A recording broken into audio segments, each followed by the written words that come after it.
Bienvenidos a la primera clase de Topsic, muchas gracias por inscribirse en el curso. Hoy lo que vamos a ver es cómo funciona el cerebro de nuestra audiencia, es decir, vamos a aprender a interpretar la mente de nuestros potenciales consumidores de manera que podamos generar un mensaje que los interpele.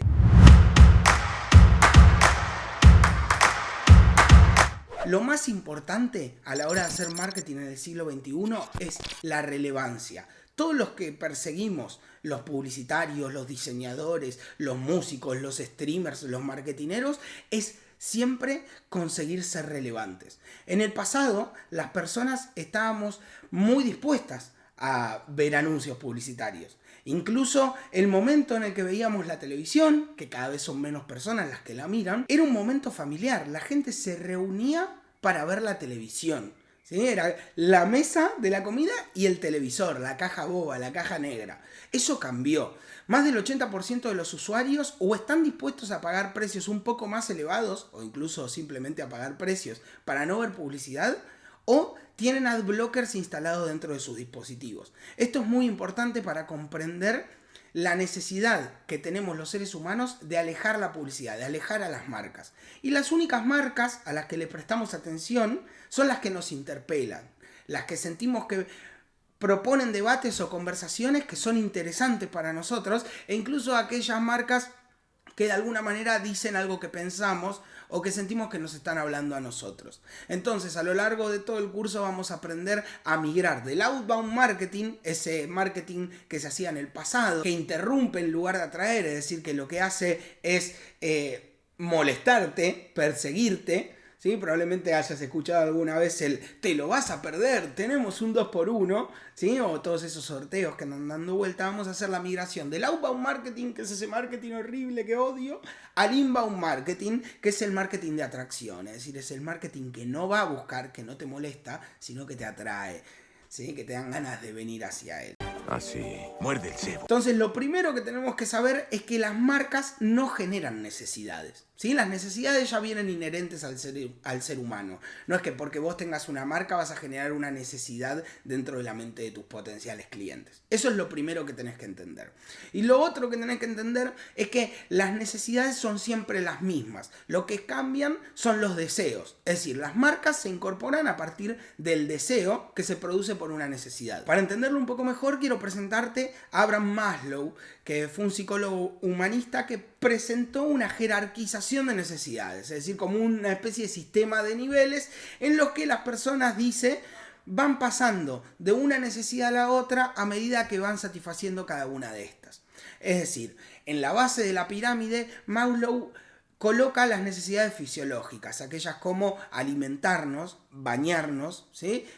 O todas las que tienen que ver con las necesidades que nos permiten vivir. Respirar, por ejemplo, es una necesidad fisiológica. A medida que vamos cumpliendo las necesidades fisiológicas, alcanzamos el siguiente eslabón de la pirámide de Maslow, que es el que se corresponde con las necesidades de seguridad, como por ejemplo tener una casa, tener un trabajo, ¿sí? Una vez que cumplimos estas necesidades, que pasamos el segundo nivel, pasamos al siguiente, que es el de las necesidades sociales, que tienen que ver con la pertenencia, con el sentirte querido, con el sentir que perteneces a un grupo de personas, ¿sí? Que sos valorado por el exterior, por el contexto. Si cumplís con esas necesidades, es decir, si las satisfaces, pasas a las siguientes, que son las necesidades de autoestima, que tienen que ver con el respeto, con el sentirte bien con vos mismo, con el autorreconocimiento. Y una vez que cumplís con estas, que es muy difícil, dicho así parece que es facilísimo cumplirlas, aunque no es tan así.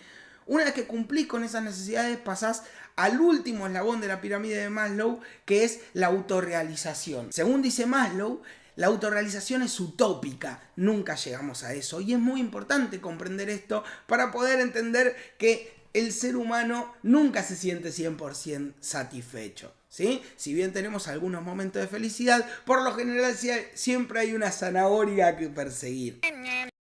¿Qué hay de nuevo, viejo? Al principio serán unas, como por ejemplo comer, y después serán otras, como por ejemplo ser querido o pertenecer a cierto grupo de personas. Entender esto es crucial para comprender que tu marca sí o sí tiene que satisfacer una necesidad. Donde hay una necesidad hay un problema, y donde hay un problema hay una solución, y donde hay una solución hay una marca. Si tu marca no soluciona un problema, va a ser muy difícil que se posicione, es decir, que ocupe un lugar en la mente de tus potenciales clientes, de tu audiencia. Una vez que comprendemos esto, entra en juego el rol del deseo. ¿Cómo funciona el deseo? Nosotros tenemos en la base de la pirámide la necesidad fisiológica de alimentarnos, ¿no? La necesidad es la misma. Todos necesitamos alimentarnos. Aunque en función de nuestra personalidad, de nuestros gustos, de nuestro contexto, de la manera en la que fuimos criados, a partir de la necesidad fisiológica de comer, cada persona puede tener un deseo diferente. Por ejemplo, vos tal vez desees una hamburguesa, otra persona desee una pizza, otra persona desee un plato de ñoquis, ¿sí? Y tal vez incluso vos desees todas esas cosas dependiendo del día en el que te lo pregunten. La necesidad es la misma, lo que cambia es el deseo. Y el deseo se genera a partir de la publicidad, que es lo que vamos a aprender a lo largo de todo el curso. En segundo lugar, algo también importante es que a partir del deseo no se genera una acción de compra en sí misma, ¿sí? La demanda, la acción de compra, surge a partir del deseo, aunque está atravesada radicalmente, transversalmente, por el poder adquisitivo. Es decir, yo tengo hambre, necesidad fisiológica de comer, y a su vez tengo el deseo de comer una hamburguesa. Si yo tengo la solvencia económica suficiente como para elegir comer una hamburguesa de McDonald's o de Burger King, bueno, lo voy a hacer. En cambio, si yo no tengo la solvencia económica, probablemente no pueda demandar ese producto y trate de demandar otro, como por ejemplo puede ser un plato de espaguetis, que tal vez sea un poco más rentable para mi economía. Entonces, de esta manera es muy importante entender tres cosas. La primera es que el deseo está alimentado por la publicidad, que es lo que decíamos recién. Si vos tenés ganas de comerte una hamburguesa, el deseo se puede despertar por Burger o por McDonald's, ¿sí? Esto depende de la publicidad, de cómo te comunique la marca y de cuál sea tu contexto, tu personalidad y obviamente cuáles sean tus gustos. Otra cosa muy interesante acerca de esto es que tenés que identificar claramente a quién le estás hablando y cuál es la situación de esa persona. Es decir, si yo tengo dificultades para poder comer en el día a día, probablemente comprar un smartphone no sea mi principal preocupación. Pese a que sí, tener un smartphone representa una necesidad de pertenencia para poder pertenecer a cierto grupo, es muy probable que comprármelo no signifique algo trascendental si todavía la necesidad fisiológica de comer no se vio satisfecha. ¿Vale? Entonces es importante determinar a quién le estamos hablando. Lo mismo pasa, por ejemplo, con una marca de ropa. La marca de ropa probablemente le tenga que hablar a una persona que tiene las necesidades fisiológicas y de seguridad cubiertas. Y tal vez, por ejemplo, yo empecé con una marca llamada Se Ve Diferente, que se encargaba de hacer currículum vitae. En ese caso le hablaba a personas que no estaban en la base de la pirámide, como se dice, porque eran personas que sí podían comer, aunque sí eran personas que tenían una necesidad de seguridad, es decir, necesitaban conseguir empleo. Entonces determiné que le tenía que hablar a personas que se encontraban en esa situación, apliqué los recursos que vamos a ver a lo largo del curso y por suerte me fue muy bien. Y la tercera cosa a tener en cuenta, el tercer mandato a tener en cuenta según Philip Kotler en un libro que se llama Marketing de la A a la Z, es que es crucial identificar cuál es la necesidad del público para encontrar el tono de voz, es decir, cuál es tu arquetipo y cuál tiene que ser la personalidad que tiene que transmitir tu marca. Es decir, te tenés que mostrar empático, te tenés que mostrar desafiante. Bueno, todo depende de a quién le estés hablando y de cuál sea tu propuesta de valor, ¿vale? Entonces, primero tenés que identificar cuál es la necesidad que estás satisfaciendo. Una vez que identificaste cuál es la necesidad de ese problema, tenés que despertar deseo, obviamente.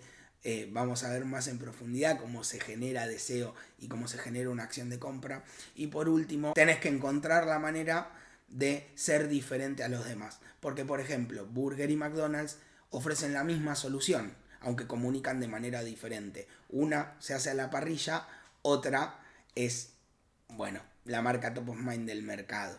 Yo valoro mucho más lo de Burger porque tienen una USP, es decir, una Unique Selling Proposition, un diferencial, un beneficio diferencial que es muy claro. Nuestras hamburguesas son a la parrilla. Entonces, una vez que identificaste cuál es el problema que solucionás, tenés que encontrar la manera de resolverlo de manera diferente a como lo hacen los demás. Igual, no tengas miedo, lo vamos a ver juntos a lo largo del curso y vas a aprender cuáles son las herramientas claves para tener una USP muy clara y que te diferencie de tu competencia y que incluso te va a permitir cobrar más por lo mismo que ofrecen los demás. Porque de un poco de eso se trata la publicidad, de vender camiones sin mostrar camiones, de vender emociones, experiencias en lugar de productos.